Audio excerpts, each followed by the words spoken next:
Boa noite, é um prazer ter você com a gente nesta quarta-feira. O Nihon National News está no ar.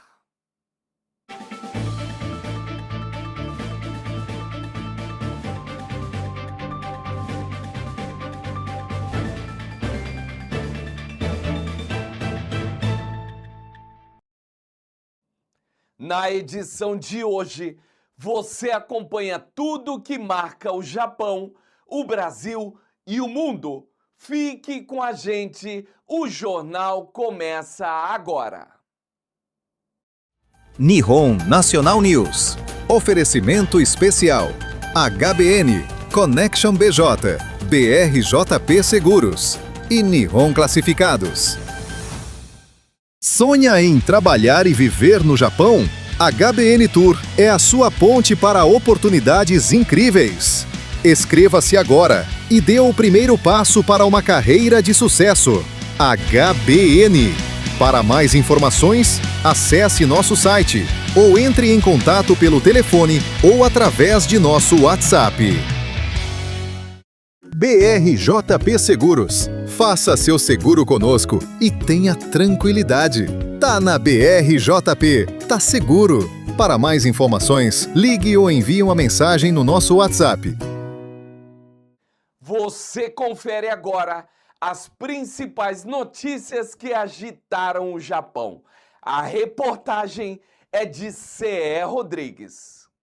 O Japão vai começar a operar no fim de maio um novo sistema de alertas meteorológicos para facilitar e acelerar decisões de evacuação em casos de desastres naturais. O modelo unifica 4 tipos de riscos: chuvas intensas, inundações, deslizamentos e marés de tempestade, em 5 níveis de alerta alinhados às informações de evacuação dos municípios. No novo sistema, o alerta de emergência passa a ser claramente definido como um nível máximo, indicando o risco imediato à vida. A mudança pretende tornar as mensagens mais simples e compreensíveis, após críticas de que o sistema atual é confuso, e busca incentivar evacuações mais rápidas e eficazes. O governo japonês anunciou que a partir do ano fiscal de 26, novos proprietários de imóveis terão que declarar sua nacionalidade no registro imobiliário. A medida, segundo o Ministério da Justiça, permitirá acompanhar a posse de imóveis por estrangeiros.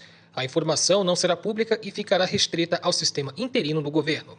A exigência vai valer tanto para os estrangeiros quanto para os japoneses, mas não será obrigatória para quem já tem imóveis registrados.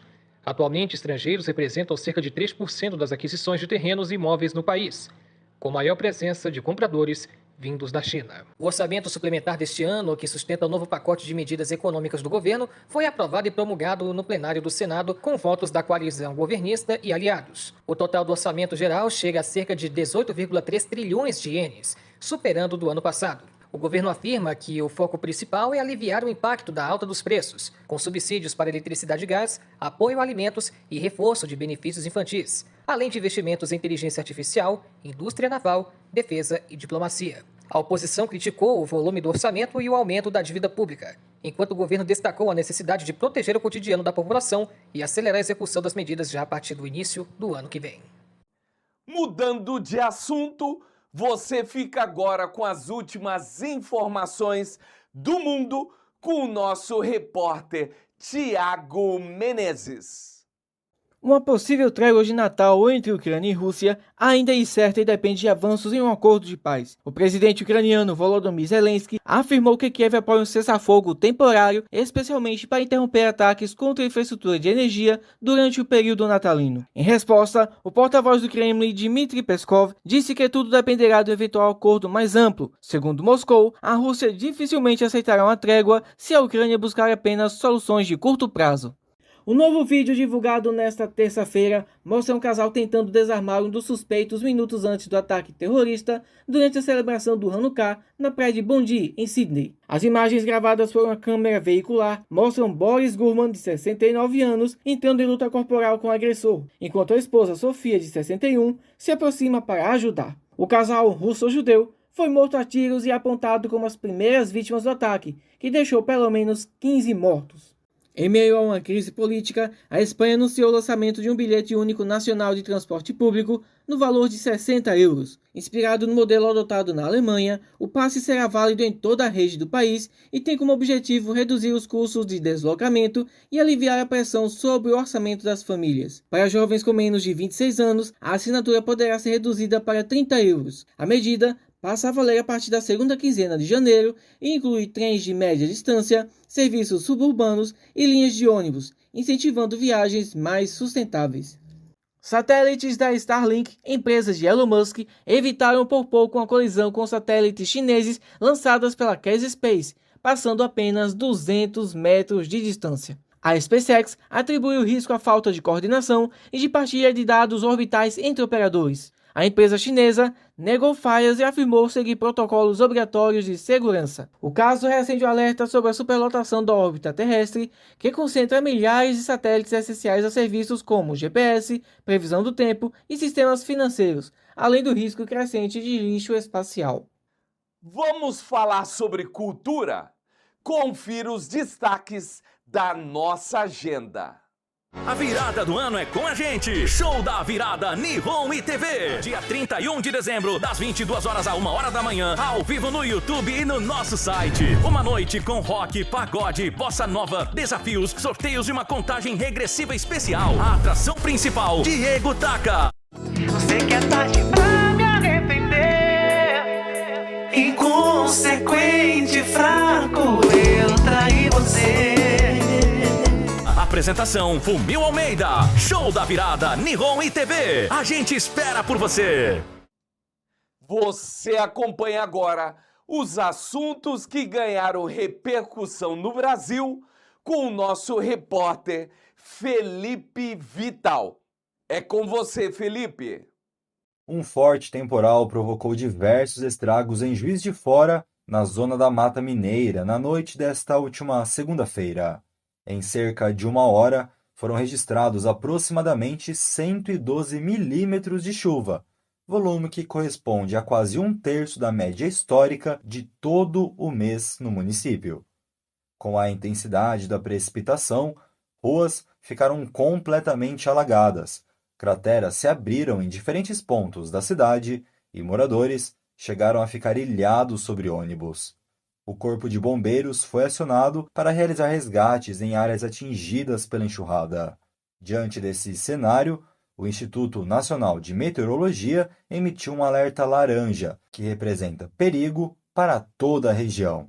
A previsão indica que a instabilidade atmosférica no Sudeste deve manter condições favoráveis para novos temporais em Minas Gerais, com riscos de grandes acumulados de chuva, principalmente na Zona da Mata, em áreas próximas à divisa com o Rio de Janeiro.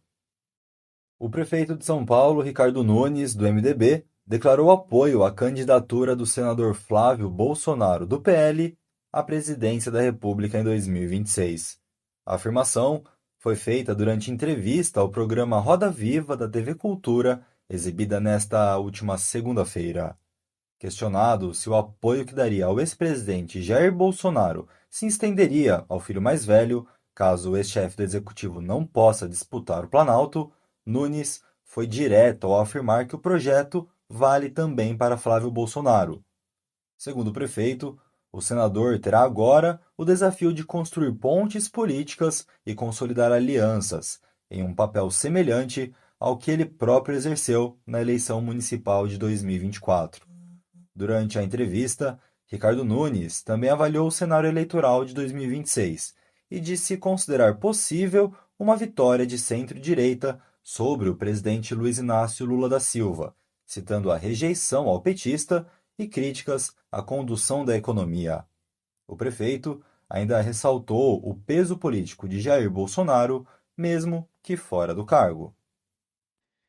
Fique agora com as últimas notícias mais relevantes da comunidade brasileira no Japão, com a nossa repórter Franciele Tsutsumi.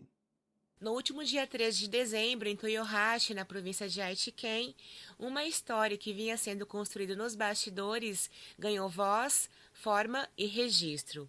O pesquisador e produtor de podcasts, Carlinhos Villaronga, apresentou ao público um livro que mergulha na trajetória dos podcasts independentes da comunidade brasileira no Japão. Fruto de uma pesquisa acadêmica cuidadosa, a obra reúne dados públicos, referências bibliográficas e informações antes dispersas, reconstruindo o caminho de uma mídia que atravessou oceanos. Uma comunicação feita de palavras faladas que se transformaram em ponte, identidade e pertencimento para milhares de brasileiros longe de casa. Ao longo dos capítulos, o livro revela como o podcast deixou de ser apenas um formato digital e se consolidou como uma mídia comunitária viva, capaz de informar, conectar e acolher. Teoria e prática se encontram para transformar dados em reflexão e experiência em conhecimento. Graduado em marketing, morando no Japão desde 2003, Carlinhos é fundador da Nabcast Podcast Multimídia e apresentador do podcast Moshiori, atuando na construção e no fortalecimento da comunicação comunitária brasileira no país. A obra conta ainda com um prefácio assinado por Léo Lopes, uma das maiores referências do podcast brasileiro, reforçando a importância desse registro para a história da mídia independente. Mais do que um livro, um retrato coletivo. Vozes que escolheram o microfone para contar histórias, fortalecer laços e transformar a comunicação. Vamos conhecer algumas ONGs que espalham esperança aqui pelo Japão. Confira agora o Solidariedade Nihon ITV.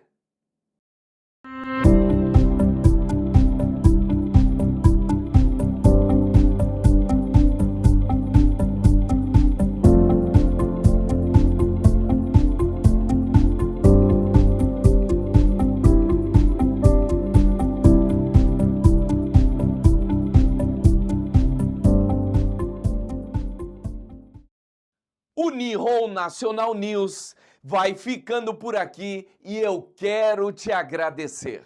Muito obrigado pela sua audiência e até amanhã.